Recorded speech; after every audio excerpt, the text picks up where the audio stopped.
Hello hi అండి, welcome back to Sri Bhavani boutique.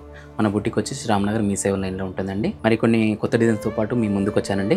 Back neck వచ్చేసి మొత్తం డిఫరెంట్ ప్యాటర్న్ తీసేసుకున్నానండి. మన దగ్గర వచ్చేసి మెయిన్ వచ్చేసేసి సురైమూత్తో పాటు ప్లస్ జర్కన్ వాడాను, జ్యువెలరీ స్టోన్ వాడాను. బ్యాక్ నెక్ డిఫరెంట్ తీసేసుకొని ఈ హ్యాంగింగ్స్ అనేది కర్దనతో పాటు వాడి ఓపెక్తో పాటు ఇది సెట్టింగ్ చేశానండి. Back neck different. In case back neck ఇలా వద్దంటే టెంపుల్ నెక్ డిఫరెంట్ నెక్ అంటే డిఫరెంట్ పెట్టేసుకోవచ్చు. స్లీవ్స్ ప్యాటర్న్ వచ్చేసి హాఫ్ బార్డర్ హాఫ్ వర్క్, పైన వచ్చేసి ఆర్గంజా తీసుకున్నాను. షోల్డర్ నుంచి డ్రాప్ అయ్యేలాగా డిజైన్, కింద వచ్చి బార్డర్ పైన హైలైట్ చేశాను. మళ్ళీ ఇక్కడ నుంచి ఇక్కడ వరకు ఆర్గంజా పైన వర్క్ చేసి స్టిచ్చింగ్ చేసేటప్పుడు అది జెంటింగ్ చేసాం. Different pattern. ఫ్రంట్ వచ్చేసి మామూలుగా రెగ్యులర్గా యూనిక్ తీసేసుకున్నానండి. ఇక్కడ డిఫరెంట్ నెక్స్ అంటే డిఫరెంట్ నెక్స్ తీసేసుకోవచ్చు. ఇది మన స్టోర్కి సంబంధించిన డిజైన్ కాబట్టి మనం యూనిక్ తీసేసుకున్నాం. చూసారు కండి. మరిన్ని డిజైన్స్ కావాలంటే మన స్టోర్కి విజిట్ కండి. మన స్టోర్ అడ్రస్ వచ్చేసి రామ్నగర్ మీ సేవ లైన్. మన స్టోర్కి విజిట్ కాలేని వాళ్ళు మన ఇన్స్టా పేజ్ ఫాలో అవ్వండి, యూట్యూబ్ ఫాలో అవ్వండి. ఓకే అండి, థ్యాంక్ యూ.